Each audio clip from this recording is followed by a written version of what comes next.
People generally forget the mistakes of the past. Citizens who were caught up in Hitler's Nazi Germany hardly noticed the gradual development of extremism, mainly due to high emotions and dazzling propaganda.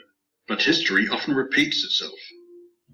Femoplastic coffins, detention centres, armoured checkpoints and armoured military vehicles for civil purposes are well-documented facts, and witnesses who have worked for the United States military claim stores of guillotines located in Fort Lewis military facility. The latest revelation of Obamacare sanctions death by guillotine, code ICD 9E978. However, Obama was only following the mandate of the World Health Organization, one of the specialized agencies under the United Nations. Is the United States government getting ready for a fascist quasi-dictatorship involving forced religion? It would not be the first time that fascism and counterfeit Christianity have merged. Fascism and Catholicism have become synonymous throughout history. Recent developments have seen so-called Protestantism clasping hands with the Vatican.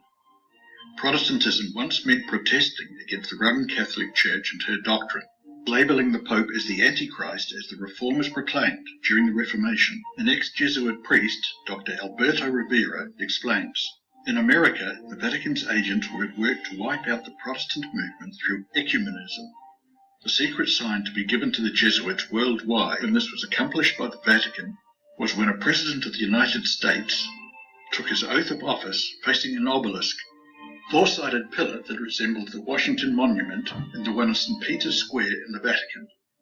For the first time in history, the swearing-in ceremonies were moved to the west front of the Capitol, and President Reagan faced the Washington Monument on January the 20th, 1981.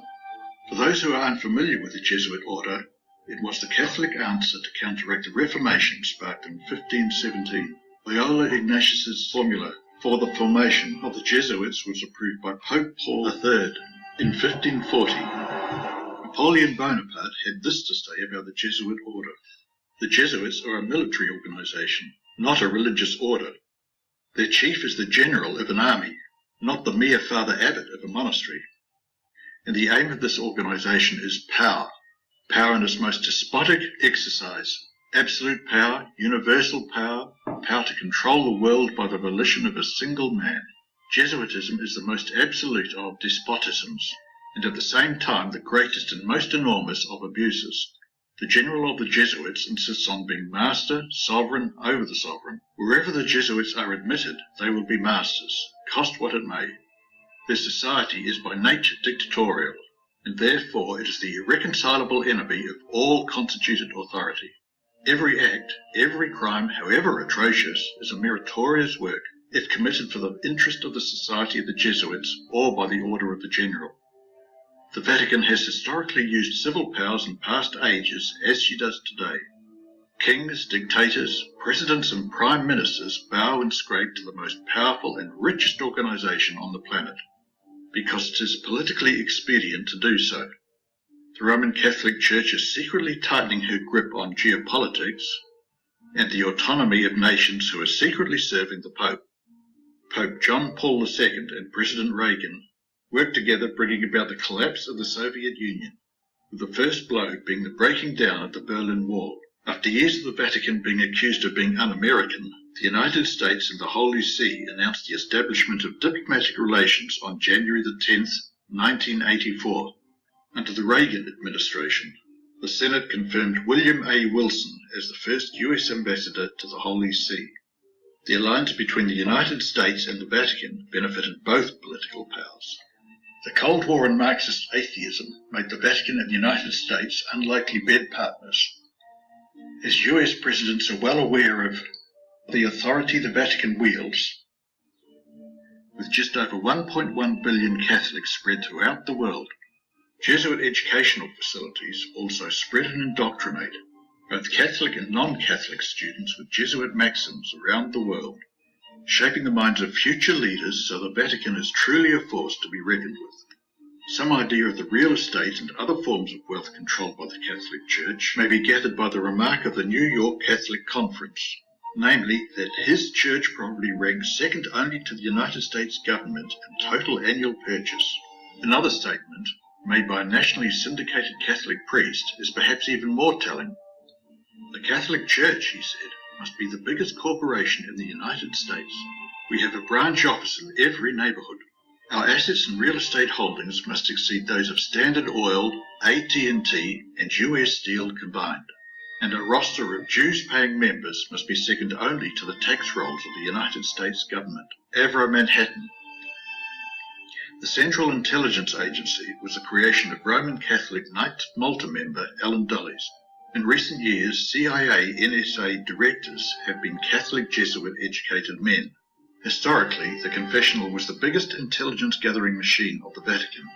But now electronic surveillance has superseded the confessional as the single most effective tool of modern times, giving the edge on business, politics, and religion. The Catholic has first duty to the Pope before loyalty to a king, queen, or country. Perhaps this is why many misgivings are expressed about Roman Catholics holding positions that pertain to national security. Furthermore, we declare, we proclaim, we define that it is absolutely necessary for salvation that every human creature be subject to the Roman Pontiff, Pope Boniface. The Roman Catholic Church has always been savvy, influencing armies to do her bidding because wars cost money. Let's take a look at the leaders that the Vatican has used in the past to achieve her religio-political ends. King Clovis I, who united the barbarian tribes that eventually became the Franks, and then enforced the rule of the Roman Catholic Church during the decline of Rome after Emperor Constantine moved the capital of the Roman Empire to Constantinople.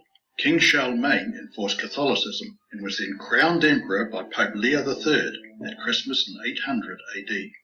King Charles IX ordered the St. Bartholomew's Day massacre of the Huguenots, French Calvinist Protestants, beginning on the 23rd of August 1572 in mostly Catholic Paris.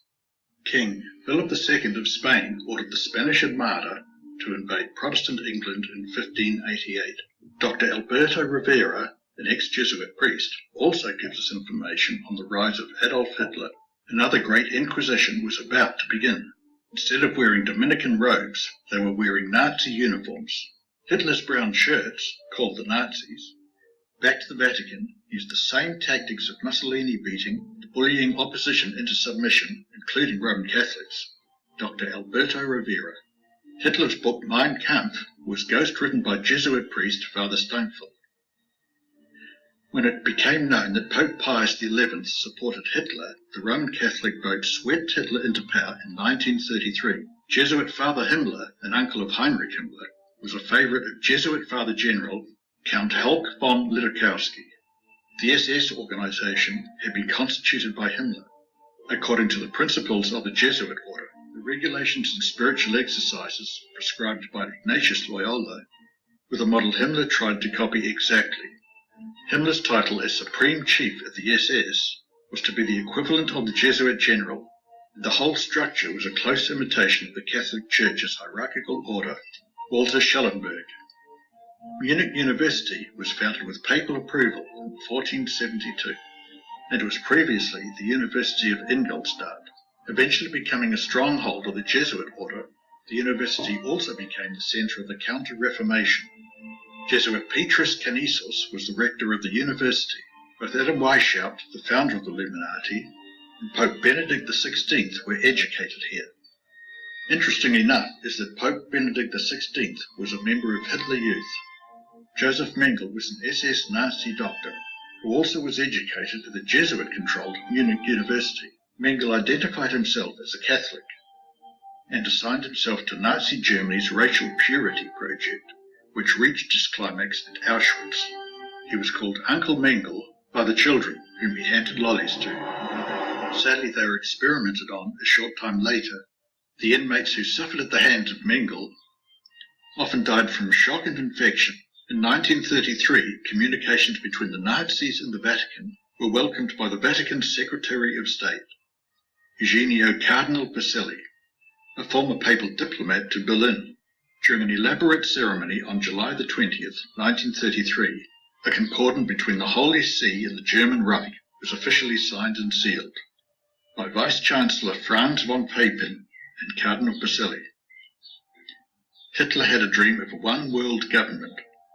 Like many other Machiavellian men of past and present times, the Vatican will covertly support anyone whom they think will have a credible chance of unifying the world under one political umbrella so that the Vatican can force their apostate religion on others. The Guardian reported, as well as other sources, collaboration between the Nazis and the Vatican, helping war criminals escape the end of World War II. Dictator of Spain, General Franco, who championed the causes of Catholicism, fighting communism, using torture and execution to crush enemies or dissenters, while many are distracted by the false front of Zionism. The Roman Catholic Church has infiltrated and commandeered the United States without the public being aware. It is obvious that the US Constitution is eroding under the influence of the Jesuits, the crack troops of the Vatican.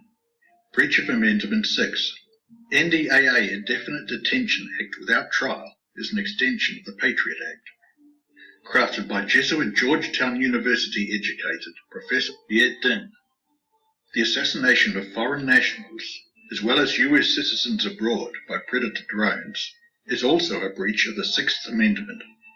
Chuck Hagel, Leon Panetta, and Don Rumsfeld have attended Jesuit universities, and all have held the position of US Secretary of Defense.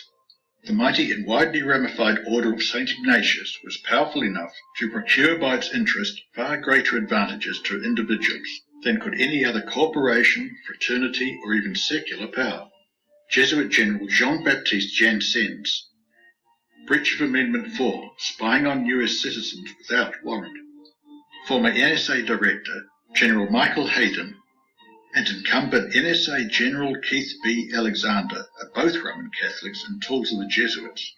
General Michael Hayden was also educated at a Jesuit university. Revelations from Edward Snowden reveal just how widespread this illegal surveillance extends itself. Many nations are holding conferences on how to counteract this problem. Public outrage has been expressed in places like Germany, but it seems that some German government departments, like BND, have implicit involvement with the NSA. Many governments portray disapproval publicly to the media, but secretly aid and abet US spy agencies. Breach of Amendment 2, the right to keep and bear arms. Michael Quigley, educated by the Jesuits, sponsored an amendment to the Patriot Act prohibiting the sales of weapons to people on the FBI terrorist watch list. The trouble is that the FBI now regards some protesters and independent journalists as a threat to national security, therefore deemed terrorists.